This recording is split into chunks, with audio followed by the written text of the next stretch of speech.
Hey guys, what's going on? Mr. Simonini here. This video is about the first test review. This review on top of the second test review is going to be very much like the test that you guys will be taking for a test grade, which can help your grade get to be improved if you're looking to do that. But anyways, just two problems here for the first review, just two graphing problems. I just want you to be able to graph in standard form and vertex form for the test. So I'm just going to review with you how to do these problems. And again, if you need any additional help, please reach out to me if you have any questions.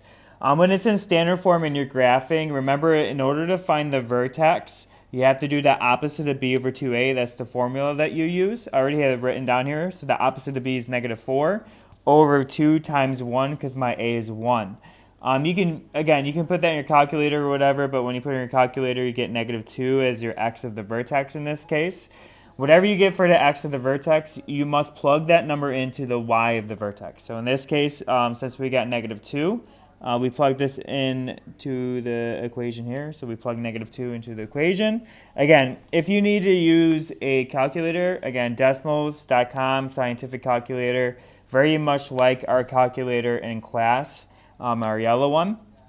And again, what you do is you just plug in -2 in for x. So it'd be -2 squared plus 4 times -2 minus 1. So as you can see, I get -5. So when I plug -2 in, I get -5, which I think I was going to put there, but I'm not. Okay, so we get -5 there. So my vertex is going to be -2. Oop, I got my eraser on. -2. Let me fix that. It'd be -2, -5.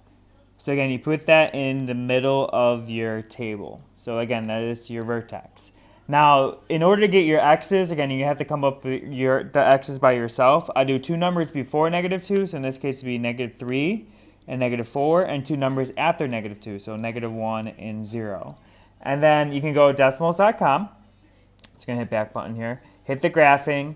Go ahead and plug the function in to get the graph. So it was x squared plus 4x minus 1. So as you can see, I got the graph right there. You hit the little gear, you hit the table button, and then you have to put in your x's that you have in your table. So -2 is in the middle.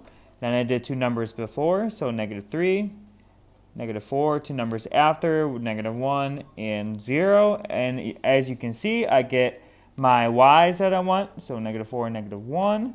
So -4, -1, -4, -1, and then you go ahead and plot the point. So -2, -5 is right here. -1, -4, -3, -4, -4, -1, and then 0, -1. And then you go ahead and draw your parabola. So as you can see, that's my parabola. I'm done with that question. That's a review of how you can graph in standard form. Now, how you graph in vertex form, I'm going to let you do this problem, but just remember the vertex in vertex form is the opposite of what's inside. So in this case, the opposite of 3 is -3, and then whatever is outside after the parentheses, in this case is -1. So -3, -1 will go there.